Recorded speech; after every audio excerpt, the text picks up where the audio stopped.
விஜய் அவர்கள் தொடக்கத்திலேயே சரியான அடி அச்சாண்டா அப்படின்னு சொல்லுவாங்க இல்லையா, ஸ்டார்டிங்லேயே சரியான பஞ்சு விடுற மாதிரி திராவிடன்ற பேரை எடுத்து தமிழக வெற்றி கழகம் போட்டாப்புல. தமிழ்ன்ற ஒரு பேர் வந்து ஐயா விஜய் அவர்கள் வேணா இப்போ வேணா அப்படி போய் இப்படி வந்து இப்படி வரலாம். கடைசியில தாய் வீடுக்கு தான் வந்தானோ, தாய் வீடு தான் தமிழ் தேசியம். எவ்வளோ வாங்குறதுக்கு வாய்ப்பு இருக்குது? விஜய் அவர்களுக்கு ரசிகர்கள் நிறைய பேர் இருக்கிறாங்க, நிறைய ஒவ்வொரு வீடுகள்லையுமே ரசிகர்கள் இருப்பாங்க, அது எல்லாம் ஓட்டா வருமா? நான் கூட தான் ஐயா விஜய் அவர்களுடைய ரசிகன். ஆனால் என்ன, இன்னும் ஏற்கனவே தமிழ்நாட்டில் பால் அடித்தார், சூப்பராக ஓட்டுருக்கு, தேனி ரொம்ப இனிக்கி. இன்னும் ஐயா உதயநிதி அவர்கள் துணை முதல்வராக இருந்தாங்கன்னா இன்னும் பால் தேனிலாம் பஸ்ஸெல்லாம் இன்னும் நல்லா உயரமாயிடும். இல்லை மக்கள்லாம் மறக்காமல் ஜிம்னாஸ்டிக் கற்று வச்சுங்க. பேரா ஒலிம்பிக்கில் தங்கம் என்ற ஐயா தங்கமாரி அப்பனா பக்கத்தில் வச்சுங்க. நீங்கள் வந்து சொல்கிறீங்க பெண்களுக்கு 1000 ரூபாய் கொடுக்குறோம், இளைஞர்களுக்கு 1000 ரூபாய் கொடுக்குறோம், நம்ம தமிழ் புலம் அந்த திட்டம் 1000 ரூபாய் திட்டம், மகளிர் இலவச பயணம் சொல்லிட்டு எல்லா திட்டத்தையும் கொண்டு வந்துருக்கீங்க. ஒரே ஒரு திட்டத்து மூலமாக எல்லா பணத்தையும் வாங்கி போட்டு ரிங்காரோ செஸ் பாட்டு பாடுவாங்க. அப்புறம் கட்சி ஆல் ஃபார் டவுன் டமால் வச்சுருவோம். திமுக கூட்டணி கதை அதுதான். பஸ் நல்லா ஓடும், டமால் டயர் அடிச்சிடும். ரிஃப்ளெக்ட் வாய்ஸ் நேயர்களுக்கு வணக்கம். இன்றைய நேர்காணல் பகுதியில் ஸ்டாலின் பாரதி அவர்கள் நம்மோடு இருக்கிறார். அவரை வரவேற்று நிகழ்ச்சிக்குள் செல்வோம். வணக்கம் ஸ்டாலின் பாரதி. வணக்கம். இப்போ விஜய் அவர்களுடைய மாநாடு அறிவிப்பு வந்திருக்குது. மிக பிரம்மாண்டமாக எதிர்பார்க்கப்பட்டு பிறகு தள்ளி வச்சிருக்காங்க. விஜய் அவர்களுடைய அரசியலை நீங்கள் எப்படி பார்க்குறீங்க? விஜய் நான் வரட்டும், அண்ணா விஜய் எனக்கு வாழ்த்துக்கள். அது மட்டும் இல்லாமல் ஆனால் வந்து பண்ணது வந்து ஒரு வருத்தமான செயலாக இருக்குது. ஏன்னா உள்ள அரசியல் பின்னாடி இருக்குங்கிறது ஒரு தெரிஞ்ச விஷயந்தான். ஏன்னா எல்லார் பின்னாடியும் உள்ள அரசியல் இருக்குது, அது எனக்கும் தெரியும். ஆனால் விஜய் அண்ணா வந்து திருவள்ளுவருக்கு மாலை போட்டு தொடங்கியிருந்தாங்கன்னா ரொம்ப பெரிய சிறப்பாக வந்து நாங்கள் எதிர்பார்த்தது எல்லாம் வந்து நடந்திருக்கோம். தமிழ் மகனாக போட்டிருந்துருக்காரு. திருவள்ளுவருக்கு மாலை போட்டு தொடங்கியிருந்தாங்கன்னா தமிழ் மகனாக அப்படின்னு அந்த பேரே அந்த பட்டம் வந்து சூட்டிட்டு இருக்கலாம்.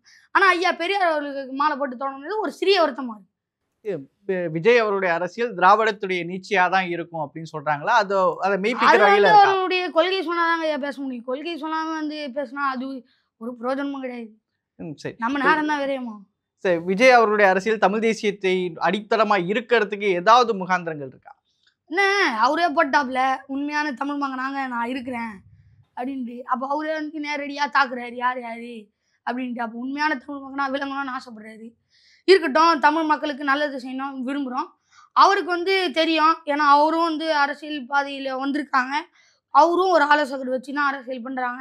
அது மட்டும் இல்லாமல் ஒரு மாபெரும் மகிழ்ச்சி என்னன்னா, ஐயா விஜய் அவர்கள் வந்து இது வரைக்கும் வந்த கட்சி எல்லாமே வந்து திராவிடம், மறுமலர்ச்சி திராவிடம், அந்த திராவிடம் இந்த திராவிடம் தான் வந்ததே தவிர திராவிடம் இல்லாமல் ஒரு கட்சியே வரல. நாம் தமிழர் கட்சின்னு ஒரு கட்சி தான் வந்ததே தவிர அதுக்கு பின்னாடி வந்து எந்த கட்சியும் வரல. ஆனால் ஐயா விஜய் அவர்கள் தொடக்கத்திலேயே சரியான அடி அச்சாண்டா அப்படின்னு சொல்லுவாங்க இல்லையா, ஸ்டார்டிங்லேயே சரியான பஞ்சு விடுற மாதிரி திராவிடன்ற பேரை எடுத்து தமிழக வெற்றி கழகம் போட்டாப்புல. தமிழ்ன்ற ஒரு பேர் வந்து வந்ததே அனைத்து தமிழர்களுக்கும் ஒரு மாபெரும் சிறப்பு. எல்லா தமிழ் தேசியவாதிகளுக்கும் ரொம்ப மகிழ்ச்சி தான். இல்லை, என்னதான் நீங்க சொல்ற மாதிரி கட்சி பேர்ல திராவிடம் இல்லை, கட்சி கொடிகள்ல கருப்பு இல்லை, இதை வச்சு சொன்னாலும் அவருடைய தொடக்கம் அவருடைய தொடக்கம் அப்படிங்கிறது பெரியார்ட்டையும் தானே தொடங்குது. கருப்பு வந்து திராவிடம்லாம் உரிமையெல்லாம் யாரும் சொந்தம் கொண்டாட முடியாது. இன்னும் நாட்டை கூட தான் கருப்பு சிவப்பு வச்சு கொடி இருக்கு, அதுக்குன்னு இவங்க அங்கேருந்து திருடியாங்கன்னு சொல்ல முடியுமா? அப்படி கிடையாதுங்க ஐயா. கருப்புங்கிறது வந்து ஒரு சிவப்பு வந்து ஒரு புரட்சிக்கான நிறம், கருப்பு வந்து ஒரு எல்லாம் வந்து ஒன்று சேரணும் அப்படிங்கிறதுக்கான ஒரு நிறம், ஒரு வெறியை வந்து எடுத்துட்டு வந்த ஒரு நிறம். அதை வந்து இவங்க எடுத்துக்கிட்டாங்க, இவங்க உரிமையெல்லாம் சொல்ல முடியாது. யார் வேணா நிறங்களை சொந்தம் கொண்டாடலாம். இல்லை, அது 2 கலரும் விஜயோடைய கட்சியில இல்லை. நீங்க சொல்ற கருப்பு சிவப்பும் இல்ல, நீங்க சொன்ன மாதிரி பேரடியுமே திராவிடம் இல்ல. சிவப்பு வச்சிருக்காங்க ஐயா, புரட்சி உண்டாவணும் வச்சிருக்காங்க ஐயா. சரி, அப்படி பார்த்தாலும் அவருடைய அரசியல் தொடக்கங்கிறது முதல்ல விஜய் அவர்கள் களத்துக்கு நேரடியா வந்தாருன்னா பெரியாருக்கு மாலை செலுத்துவதற்காக தான் வந்திருக்கிறாரு. அப்போ அவர் வந்து திமுகவுடைய வழி, திமுக பேசக்கூடிய இந்த மாநில உரிமை இந்த இடத்துல தானே அவர் போவாரு. அது வந்து அவர் விருப்பம் ஐயா. அவருக்கு தெரியும் நம்ம வந்து கட்சி துணை இருக்கோம், நம்ம வந்து பிழைக்கணும்னா, நம்மளை வந்து எல்லாரும் விரும்பணும்னா நம்ம எந்த அரசியல் பாதைக்குள்ளே போனோம், எதை விரும்பணும். ஐயா விஜய் அவர்களும் ஒரு ஆலோசகர் வச்சு தான் அரசியல் செய்கிறாங்க. அவரும் வந்து அவருக்கும் புத்தி இருக்குது, அவங்களும் யோசிப்பாங்க. அவங்களும் நம்மளை போன்ற ஒரு மனிதர் தானே, அவருக்கும் யோசிக்கிற திறன் இருக்கும். அவங்களும் யோசித்து சிந்திச்சு படித்து பார்த்து தெரிஞ்சுக்குவாங்க. சரி, விஜய் அவர்கள் எந்த மாதிரி அரசியலை கையில் எடுத்தா இது நல்லா இருக்கும், இது வந்து தமிழ்நாட்டுடைய மக்களுக்கு ஏற்புடையதா இருக்கும், நீங்க என்ன நினைக்கிறீங்க? அதை வந்து அவரு தான் ஐயா முடிவு எடுக்கணும். நான் வந்து அவருக்கு வந்து இன்றைக்கு இருக்கக்கூடிய அரசியல் விமர்சகர் எல்லாரும் என்ன சொல்றாங்கன்னா, அவருக்கு பின்னாடி வந்து ஒரு தமிழ்நாட்டில் இருக்கக்கூடிய ஒரு கட்சி வந்து அவரை ப்ரெஷர் பண்ணுது. அது வந்து யாருன்னு சொல்ல மாட்றாங்க. ஆனா ப்ரெஷர் பண்ணுது, ரொம்ப ப்ரெஷர் பண்ணுது. விஜயாவால அத தாங்க முடியல. அதனால சில பாதைகள வந்து மாறி போறதுக்கு வழி இருக்கு. அதனால வந்து மாறி போகலாம்.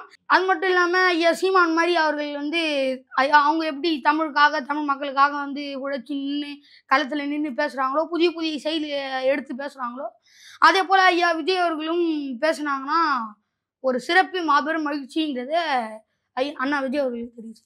இல்ல இன்னொரு விஷயம் என்னன்னா, விஜய் அவர்கள் வந்து பெரியாருக்கு மாலையிடுறாங்க. அத வச்சு பொதுவா சோசியல் மீடியால எப்படி பேசுறாங்க அப்படின்னா, சீமானுடைய அனைத்தையும் அவர் வந்து உறவ அறுத்துட்டாரு. சீமானுடைய அரசியலுக்கு எதிராக தானே விஜய் அரசியல் இருக்கும். அப்படின்னு பேசுறதே நீங்க பார்த்திருப்பீங்கல்ல. இத எப்படி பார்க்குறீங்க? இதுல ஒண்ணும் மாற்றம்லாம் கிடையாது. அவரும் இவரும் அண்ணன் தம்பி தான். அவரே சொல்ட்டாப்ல. ஐயா விஜய் அவர்களும் அதுக்கு எதுவும் பதில் தெரிவிக்கல. மௌனமா தான் இருந்தாங்க. ஐயா விஜய் அவர்கள் போய் நான் வந்து அண்ணன்லாம் கிடையாது, நான் தம்பிலாம் கிடையாதுன்னு சொல்லி, ஐயா விஜய் அவர்கள் சீமான் அவர்கள் பேசும்போது, "அவன் என் தம்பிப்பா, நான் அவன் அண்ணன்பா" அப்படின்றாப்புல. ஐயா விஜய் அவர்களும் அதற்கு எதுவும் பதில் தெரிவிக்கல. மௌனமா தான் இருந்தாங்க. அப்படிங்கிறப்ப இவங்க 2 பேருக்குள்ள பகைலாம் கிடையாது. எல்லாரும் நட்பு தான். தமிழர்ன்னு வந்துட்டாலே நட்பா தான் இருப்போம். அரசியல் வேற, நட்பு வேற இல்லையா? ஐயா பெரியார் அவர்கள் மாலை போட்டு கட்சிய தொடங்குனது ஒரு மாற்றத்தை கொண்டு வருமா அப்படிங்கிறது வந்து பெருசா தெரியல. ஆனா ஏன்னா இதுவரைக்கும் யாருமே வந்து திராவிடம் அப்படின்னு சொன்னாலே கிட்டத்தட்ட யாரும் கண்டுக்காம போய் தான் இந்த 8.29% வந்திருக்கு. அப்படிங்கிறப்ப அது விலகி போறவங்களுடைய சதவீதம் தான் அது. அப்ப நீங்க அத உள்ள வந்தீங்கன்னா, அப்ப இன்னும் மக்கள் விலகி தான் போவாங்களே தவிர சேர மாட்டாங்க. சரி, இப்ப விஜய் அவர்களுடைய அரசியல் வருகைங்கிறது யாருக்கு பாதிப்பாக இருக்கும்? யாருக்கு ஐயா பாதிக்க போகுது? அதெல்லாம் ஒண்ணும் கிடையாது. அதாங்க ஐயா, நீங்க இந்த இந்த மேற்பார்வை வந்து நீங்க இப்படி பார்க்கக்கூடாது. இப்ப ஐயா விஜய் அவர்கள் வந்து முதல்ல தேர்தல்ல நிக்கிறாங்களா? களத்துல போட்டியிடுறாங்களா? எந்த வகையில போட்டியிடுறாங்க? அவங்களுடைய கருத்தியல் சிந்தனை எந்த மாரி இருக்கு? கொள்கை எப்படி இருக்கு? மக்களுக்காக உழைப்பாங்களா? உழைக்க மாட்டாங்களா? பேசுறாங்களா? பே பேசலையா? அது மட்டும் இல்லாம அங்க இருக்கக்கூடிய அங்க வேட்பாளர்ல அவங்களுக்கு இருக்கக்கூடிய அந்த ஒரு சக்தி, அவங்க என்னென்ன பண்றாங்க அப்படிங்கிறத வந்து பொறுத்து தான் இந்த மொத்த களமுமே இருக்கு. ஐயா விஜய் அவர்கள் கூட்டணி இருந்து நிக்கிறாரா? இல்லாம நிக்கிறாரா? சேர்ந்து நிக்கிறாரா? சேராம நிக்கிறாரா? இது போன்றதெல்லாம் அவர் வந்து எப்படி வாங்குவாரு? வாக்கு வந்து எப்படி வாங்குவாங்கங்கிறது வந்து இருக்கு. அத வந்து இப்பயே சொல்ல முடியாது. ஆனா வந்து விஜய் ஒரு வந்தாருன்னா குறிப்பிட்ட சதவீதம் வாக்கு வாங்குவாரு. அது சிலருக்கு வந்து உறுத்தலா இருக்கும். எவ்வளோ வாங்குவதற்கு வாய்ப்பு இருக்கு? விஜய் அவர்களுக்கு ரசிகர்கள் நெறைய பேர் இருக்கிறாங்க. நெறைய ஒவ்வொரு வீடுகள்லயுமே ரசிகர்கள் இருப்பாங்க. அது எல்லாம் ஓட்டா வருமா? நான் கூட தான் ஐயா விஜய் அவர்களுடைய ரசிகன். ஆனா என்ன, ஒரு டிக்கெட் ரூ. 450 வித்தா ஒரு சாமானியன் பார்க்கக்கூடிய அளவுக்கு ஒரு டிக்கெட் இல்ல. எவ்வளோ விலை விக்கிது. அதனால எங்க இந்த இதுக்கெல்லாம் போறது கிடையாது படத்துக்கெல்லாம். அதே மாரி ஐயா நீங்க வேணா ஐயா விஜய் அவர்களுக்கு ஒவ்வொரு படமும் எ எப்போ வேணாலும் ஹவுஸ்ஃபுல்லா போலாம். தியேட்டர் வந்து எப்போ போனாலும் பொ டிக்கெட்டே கிடைக்காது போடா! அப்படின்ற மாரி கூட சொல்லலாம். ஆனா வந்து அவங்க எல்லாரும் வாக்களிப்பாங்களாங்கிறது கேள்விக்குறி. இதுக்கு சிறந்த உதாரணம் யாருன்னு பார்த்தீங்கன்னா, ஐயா கலைஞர் அவர்கள் சொன்னது தான். அவரு வந்து ஜெயிச்சுருவாரு. ஆனா அவங்க கட்சி வந்து சில நேரத்தில தோத்தப்ப, "இவ்ளோ ஜனம் இருந்தது, ஒருத்தர் கூடவாடா ஓட்டு போடல" அப்படிங்கிற மாரி ஐயா கலைஞர் அவர்கள் பேசியிருக்காங்க. இது வந்து ஒரு உதாரணம். நீங்க கேட்ட கேள்வி. இப்போ விஜய் அவருடைய அரசியல் சீமான் அவர்களுக்கு தான் பாதிப்புன்னு சொல்றாங்கல்ல. அத எப்படி பார்க்குறீங்க? அவருக்கு ஏங்கய்யா பாதிக்க போகுது?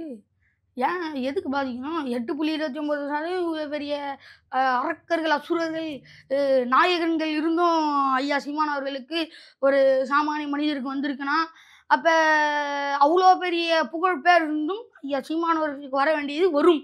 ஐயா விஜய் அவர்களுக்கு ஓட்டு போடுறதுக்கு பெருங்கூட்டம் இருக்கு. ஐயா சீமான் அவர்களுக்கு ஓட்டு போடுறதுக்கும் பெருங்கூட்டம் இருக்கு. 2 பேருக்கும் நிக்கிறதுக்கு சரிசமமான ஆள் இருக்கு. ஆள் இல்லாமலாம் இல்ல. 26 தேர்தல் விஜய் வெர்சஸ் உதயநிதி அப்படி போகுமா? கண்டிப்பா. அவர எதிர்த்து தான் இவங்க உள்ள வர்றதே. நீங்க வேணா சொல்லலாம் திராவிட கிரீடம்ன்ட்டு. அதாவது தாய் வீடுக்கு இந்த உறவு வந்து எங்க விட்டு போனாலும் கடைசியில தாய் வீடுல தான் வந்து முடியும் அப்படின்னு சொல்லுவாங்க. ஐயா விஜய் அவர்கள் வேணா இப்ப வேணா அப்படி போய் இப்படி வந்து இப்படி வரலாம். கடைசியில தாய் வீடுக்கு தான் வந்தாகணும். தாய் வீடு தான் தமிழ் தேசியம். கடைசியில எப்படி போனாலும் வந்து தான் ஆகணும். வராமலாம் இருக்க முடியாது. அது எப்படி வேணா வந்து இணையலாம். பல சந்தர்ப்பங்கள் இருக்கு. அதாங்க ஐயா தமிழ்நாட்டுல வந்து ஒரு திட்டம் ஒண்ணு இருக்கு. அதாவது என்னன்னா, இங்க மக்கள் வந்து சட்டமன்ற தேர்தல், அது பார்லிமெண்ட் எலக்ஷன் நடந்ததுன்னா, அ இங்க இருக்கக்கூடிய அந்த பேராய கட்சிகளுக்கு வந்து ஓட்டு போடுவாங்க. பெரிய கட்சிகளுக்கு வந்து ஓட்டு போடுவாங்க. ஆனால் இங்கே தேர்தல் வந்துட்டா தமிழ்நாட்டில் இருக்கக்கூடிய மாநில கட்சிகளுக்கு ஓட்டு போடுவாங்க. இதை வந்து நம்ம உணர்ந்துக்கணும். இந்த பாலிசி தான் வந்து தமிழ்நாட்டில் எப்போவுமே இருக்குது.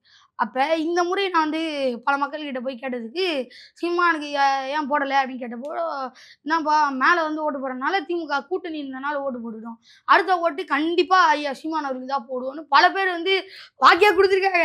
அவங்களுக்கு தான்ப்பா போடுவோம் அப்படின்னு சொல்லிட்டு பல பேர் அந்த மாதிரி நம்பிக்கை தெரிவிச்சிருக்காங்க. அப்போ ஐயா சீமான் அவர்கள் விஜய் சொல்கிற மாதிரி நான் தான்டா யார்ட நாயகன் சொல்லுவார் இல்லையா, அது மாதிரி ஐயா சீமான் அவர்கள் வரக்கூடிய 2026 சட்டமன்ற தேர்தலில் ஐயா சீமான் அவர்கள் தான் ஆட்ட நாயகன். அவரு தான் ஃபுல் கேம் சேஞ்சரே. இல்லை எப்படி சொல்றீங்க? ஏன்னா தொடர்ந்து 13 வருஷம் ஆகி போச்சு நாம் தமிழர் கட்சி. பல 2016 தேர்தல் சந்திக்கிறாங்க. தொடர்ந்து தோல்வி தானே. ஒரு எம்எல்ஏ கூட அவங்க வெற்றி பெற முடியும். அப்படி இருக்கும் 26 மட்டும் அவங்க எந்த அடிப்படையில் சப்போர்ட்டா இருக்க போகுது? அப்போ நீங்கள் இந்த எலெக்ஷன்லாம் நான் பார்க்கலன்னு நினைக்கிறேன். ஏன்னா நாம் தமிழர் கட்சிங்கிறது பல இடங்களில் வந்து கிட்டத்தட்ட டெபாசிட் வரைக்கும் போயிருக்கு. அது மட்டும் இல்லாமல் நிறைய இடங்கள்ல இது திமுக கோட்டடா அப்படின்னு சொல்கிற இடத்தெல்லாம் வந்து உடை தெரிந்து 3வது இடம் அது போன்ற பல இடங்களில் வந்து நாம் தமிழர் வாங்கியிருக்காங்கிறத நீங்கள் நினைவு. அது மட்டும் இல்லாமல் இவ்வளோ பிரச்சனை ஐயா சீமான் கொடுத்தாங்க. சின்னம் சீமான் சரியில்லை, அவங்க விஜயலட்சுமி எல்லாரையும் கூட்டின்னு வந்தாங்க. சின்னம் இல்லைன்னாங்க, சின்னத்தை பிடுங்கினாங்க. இவ்வளவு பிரச்சனை இருந்தும் 8.29% வாங்கி அங்கீகரிக்கப்பட்ட கட்சி ஆயிருக்குன்னா எந்த பிரச்சனையும் இல்லாமல், அதாவது காலே இல்லாமல் ஓட முடியுது. கால் இருந்தால் எவ்வளோ வேகமாக ஓட முடியும்? என்ன இருந்தால் ஒரு எம்எல்ஏ கூட ஆகலைல்ல. இன்னும் சீமான் அவர்கள் கூட இன்னும் ஒரு எம்எல்ஏ ஆகலைல்ல. அது மட்டும் இல்லாமல் இங்கே சில காரணத்துக்காக தான் அதை பிடுங்கினதும். நீங்கள் வந்து சொல்கிறீங்க இன்னும் ஆகவே இல்லை, ஆகக்கூடாதுன்னு தானே தானேங்க ஐயா பயிர் தொழிலாளி சின்னத்தையே பிடுங்கினது. நினைவு வச்சிங்க, இங்கே ஒவ்வொன்றும் சிலரை முடக்கணும் தான் செயல்பட்டுக்கிட்டு வருது. அது மட்டும் இல்லாமல் முக்தார் அவர்களும் என்னை முடக்கணும் தான் வந்தார்.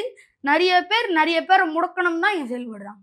சரி, இப்போது துணை முதல்வராக விரைவில் உதயநிதி அவர்கள் அறிவிக்கப்படலாம் அப்படின்ற மாதிரி சொல்கிறாங்க. இன்றைக்கி சிஎம்ஏ இடத்தால அதை சொல்லியிருக்கிறாரு. நீங்கள் ஒரு துணை முதல்வராக உதயநிதி வரதை எப்படி பார்க்குறீங்க? ஆமாம், அண்ணன் உதயநிதி அவர்களுக்கு வந்து என்னுடைய வாழ்த்துக்களை தெரிவிச்சுக்கிறேன். இன்னும் ஏற்கனவே தமிழ்நாட்டில் பாலாடி தேர் சூப்பராக ஓட்டிருக்கு, தேர் ரொம்ப இனிக்கி. ஐயா உதயநிதி அவர்கள் துணை முதல்வராக இருந்தாங்கன்னா இன்னும் பால் தேர்லாம் பஸ்ஸெல்லாம் இன்னும் நல்லா உயரமாயிடும். இல்லை மக்கள்லாம் மறக்காமல் ஜிம்னாஸ்டிக் கற்று வச்சுங்க. இல்லைன்னா பேரா ஒலிம்பிக்கில் தங்கம் என்ற ஐயா தங்க மாரியப்பனா பக்கத்தில் வச்சுங்க. அப்போ தான் உங்களால் பஸ்ஸில் ஏற முடியும். ஏன் இதுதாங்க ஐயா திராவிட மாடல் சாதனை. ஐயா உதயநிதி வந்தார்கள்னா இது எல்லாமே நிறைவேறிடும். தமிழ்நாடுல இருக்க ஒவ்வொருத்தரும் ஒலிம்பிக்ல ஜெயிப்பாங்க. இதெல்லாம் ஏன் அப்படி சொல்றீங்க? அவரு நல்ல சாதனை பண்ணியிருக்காருன்னா, கார் ரேஸ் நடத்தி இருக்கிறாரு. அதாவது பெரிய சாதனையா தானே திமுக நம்புறாங்க. பெரிய சாதனை தான். ஒரு பஸ்ல ஏறணும்னா 10 அடி குதிக்க வேண்டியிருக்கு. பெரிய சாதனை தான். நீங்க ஒவ்வொரு பேருந்து நிலையத்துக்கும் போய் பாருங்களேன், பேருந்து நிறுத்தத்துக்கும் போய் பாருங்களேன், எத்தனை பெண்கள் வந்து பேருந்துல ஏற முடியாம எவ்வளவு சிரமப்படுறாங்கன்ட்டு. இதுல முன்னாடி பார்த்தாலே ஒரு மாதிரி இருக்கு, ஏன்டா இதெல்லாம் நம்ம பார்க்குறோம் அப்படின்னு சொல்லிட்டு. முன்னாடி மகளிர் விடியல் பயணம், அங்கே 2 படிக்கட்டே காணும், இதில் விடியல் பயணம் வேறு. இதுதான் விடியல் தமிழ்நாட்டுக்கு. 2026 விடியல் வேணுமா வேணாமாங்கிறத மக்கள் தான் முடிவு. அதான் இவ்வளோ மக்கள் இவ்வளோ நலத்திட்டங்கள் பண்ணியிருக்காங்க. பெண்களுக்கு 1000 ரூபா தொகை, இலவச பேருந்து, இவ்வளோ எல்லாம் பண்ணியிருக்காங்களா. அப்படி இருக்கும்போது 26ல் அவங்களுக்கு எந்த அளவு ஃபேவராக இருக்கும்? நீங்கள் வந்து சொல்கிறீங்க பெண்களுக்கு 1000 ரூபா கொடுக்குறோம், இளைஞர்களுக்கு 1000 ரூபா கொடுக்குறோம், நம்ம தமிழ் புலம் அந்த திட்டம் 1000 ரூபா திட்டம், மகளிர் இலவச பயணம் சொல்லிட்டு எல்லா திட்டத்தையும் கொண்டு வந்துருக்கீங்க. ஒரே ஒரு திட்டத்து மூலமா எல்லா பணத்தையும் வாங்கி போட்டு சாராயத்திலே எல்லாத்தையும் க்ளோஸ் பண்ணிடுறீங்க அப்படின்னு சொல்லிட்டு பலரும் சொல்லிட்டு இருக்காங்களே. கொடுத்த 1000 ரூபாலாம் வாங்கிடுறீங்கன்னு பல அரசியல் விமர்சகர்கள் வந்து சொல்லிட்டு இருக்காங்க. 26 தேர்தல் வழக்கமாக திமுக அதிமுக அப்படிங்கிற இடம் இல்லாமல் ஒரு புதிய மாற்றமா இருக்குன்னு சொல்றீங்களா? புதிய மாற்றம் இல்லைங்க ஐயா, மக்கள் மாற்றம் தான். அதாவது காளியம்மாளத்தை சொன்ன மாதிரி இது அங்கேருந்து அங்கே போவோம், அங்கேருந்து இங்கே போவோம், அப்புறம் அவங்களோடவே இருப்பாங்கன்னு சொன்ன மாதிரி இந்த திமுக கூட்டணிங்கிறது இப்படிதான் எல்லாரையும் சேர்த்துக்குவோம். இப்போ பசங்களாம் எல்கேஜி பசங்க பார்த்துருக்கீங்களா, கிளாஸ் மொத்தத்தையும் சேர்த்துக்குவாங்க. ரிங்கா ரிங்கா ரோ செஸ் பாட்டு பாடுவாங்க. அப்புறம் கட்சி ஆல் ஃபார் டவுன் டமால் வெடிச்சிடும். திமுக கூட்டணி கதை அதுதான். பஸ்ஸு நல்லா ஓடும், டமால் டயர் வெடிச்சிடும். ஒரு நாள் இப்படி நிற்பாங்க. ஆனால் இதெல்லாம் ரொம்ப நாள்லாம் நிற்க முடியாதுங்க ஐயா. ஐயா சீமானவர்கள் தனித்து நின்று இவ்வளோ சதவீதம் வந்து முன்னே போக முடியுதுன்னா, கால் இல்லாமல் இவ்வளோ ஓட முடியுதுன்னா, அப்போ கால் இருந்து எவ்வளோ வேகமாக ஓட முடியும் அப்படிங்கிறத வந்து புரிஞ்சுக்கணும். இந்த கூட்டணிங்கிறது ரொம்ப நாள் நிலைத்துல நிற்காது. ஏற்கனவே ஐயா திருமாவளவன் அவர்கள் ஆட்சியில் பங்கு வேணும்னு சொல்லியிருக்காங்க. அதே போல் காங்கிரஸும் எங்களுக்கு ஆட்சியில் பங்கு வேணும், நாங்கள் தமிழ்நாட்டில் பெரும்பான்மையாக இருக்கோம் அப்படின்னு சொல்லிட்டு பங்கு கேட்டிருக்காங்க. அதனால் ஐயா முதல்வர் அவர்கள் கூட 2026 திமுக கணித்து காண்றதா அறிக்கை விட்டுருக்காங்க. ஆனால் உண்மையா பொய்யாங்கிறது தெரியல, வருங்காலத்தில் தெரிய வரும். அது போன்ற அதிமுக அப்படியே வந்தீங்கன்னா ஐயா எடப்பாடி பழனிசாமி அவர்கள் வந்து இது வரைக்கும் தோற்றுக்கிட்டே வந்துட்டாங்க. ஒரு மாபெரும் வெற்றி வந்து ஐயா எடப்பாடி பழனிசாமி அவர்கள் இந்த 2026 தேர்தல் வந்து எதிர்பார்க்குறாங்க. வேணும், இல்லைன்னா அந்த கட்சிங்கிறது ஒன்றும் இல்லாமல் போயிடும். ஐயா எடப்பாடி பழனிசாமி அவர்கள் வந்து ஒன்றும் இல்லாமல் ஆக்கிடுவாங்க. அதனால் ஐயா எடப்பாடி பழனிசாமி அவர்கள் வேண்டுமென்றால் ஐயா சீமான் அவர்களோட கூட்டணி சேர்ந்து வெற்றிகள் பெற வாய்ப்புகளை உருவாக்கிக்கிட்டாங்கன்னா ஐயா எடப்பாடி பழனிசாமி அவர்களுக்கு நல்லது. சரி, சீமான் அவர்களோட விஜய் இணைஞ்சு தேர்தலை சந்திப்பாரா? அப்படி ஒரு கூட்டணி அமைய வாய்ப்பு இருக்கா? சந்திச்சா நமக்கு என்னங்க ஐயா, சந்திக்கட்டும். மக்கள் கூட்டணி தானே அது. என்னங்கய்யா, மக்கள் கூட்டணி தான் அது. நாம் தமிழர் கட்சிங்கிறதே இன்னொரு கட்சி கூடலாம் கூட்டணி இருக்காது. நாம் தமிழர் கட்சிங்கிறது மக்களோட கூட்டணி வச்சு இது வரைக்கும் அவங்க தேர்தலில் சந்திச்சுட்டு வராங்க, வழக்கம் போல சந்திப்பாங்க. அதான் விஜய் அவர்களோட சேர்ந்து நின்றா எந்த அளவுக்கு சாத்தியமா இருக்கும்? ஐயா எடப்பாடி அவர்களுக்கு எப்படி வெற்றி வாய்ப்பு தேவைப்படுதோ, ஐயா விஜய் அவர்கள் வந்து நாம் தமிழரோட இணைஞ்சாங்கன்னா ஒரு மாபெரும் ப்ளஸ் பாயிண்ட்னு சொல்லுவாங்க இல்லையா, மாபெரும் ஒரு சக்தி வந்து ஐயா விஜய் அவர்களுக்கு கொடுக்கப்படும், வழங்கப்படும் ஒரு சக்தியாக மாறுவாங்க. ஏன்னா ஐயா விஜய் அவர்களும் அரசியலில் புது மனிதர். அந்த கட்சியில் இருக்கக்கூடிய அனைவரும் புது மனிதர்கள், அனுபவம் இல்லாதவர்கள் இருக்கலாம், கொஞ்சம் இருக்கலாம். ஆனால் நாம் தமிழர் கட்சியில் இருக்கக்கூடியவங்க கிட்டத்தட்ட சுமாராக 2009 அரசியலில், அதாவது கிட்டத்தட்ட 15 ஆண்டுகள் வந்து அரசியல் வந்து பயணிச்சுட்டு வராங்க. அனுபவங்கிறது நிறைய இருக்கும். அதனால அவங்க கூட சேர்ந்துக்கிட்டாங்கன்னா, ஐயா விஜய் நாம் தமிழர் கூட சேர்ந்துக்கிட்டாங்கன்னா ஐயா விஜய் அவர்களுக்கு தான் பெரிய சக்தி. சீமான் அவர்களை விட விஜய்க்கு தானே ரசிகர்கள் அதிகமா. அப்புறம் எப்படிங்கும்போது இவங்க தலைமையில் எப்படி வருவாங்க? வந்து கிடையாது யார் ரசிகர்கள். நான் இப்பயே என்னைய தான் சொன்னேன். இப்போ நான் இந்த காணொலிகளை கூட கீழே பாருங்களேன். ஐ லவ் விஜய் அவருடைய படத்தில் மொதல் ஷோ ஃபஸ்ட்டு சீட்டில் உட்காந்து பார்த்துருவேன். ஆனால் நான் ஓட்டு போகிறது எல்லாமே நாம் தமிழர் தான். என்டிகே ஃபாரெவர் அப்படின்னு போட்டு விமர்சனங்கள் போடுவாங்க. அப்படி இருக்கும் பொழுது அவங்களுடைய அந்த அரசியல் பார்வை, அரசியல் தீவிரம், அரசியல் தெளிவுங்கிறது இன்றைக்கு இருக்கக்கூடிய மூத்தவர்கள், வயதானவர்கள் கூட இல்லை அப்படிங்கிறத வந்து இந்த கருத்துக்கள் சொல்ல முடியும். இப்போ ஐயா விஜய் அவர்கள் வந்து இப்போ நாம் தமிழர் எடுத்துக்கிட்டிங்கன்னா 8.5% ஒரு தெளிவான வாக்கு இருக்குது, உறுதியான வாக்கு இருக்குது. ஐயா விஜய் அவர்கள் இப்போ தான் கட்சிக்கு வராங்க. எந்த ஆண்டில் எத்தனை பேர் விட்டு போவாங்க, எத்தனை பேர் இருப்பாங்கங்கிறது தெரியலை. நாம் தமிழர்கள் தங்களுடைய உறுதியான வாக்கு வந்து எப்பவுமே காமிச்சிக்கிட்டு இருக்காங்க. அது வந்து நாம் தமிழருக்கு ஒரு பெரிய பலம், ஒரு பலம் வாய்ந்த விடயம். நிகழ்ச்சியில் பங்கேற்று உங்களுடைய கருத்துக்களை பகிர்ந்து கொண்டமைக்கு நன்றி. நன்றிண்ணா.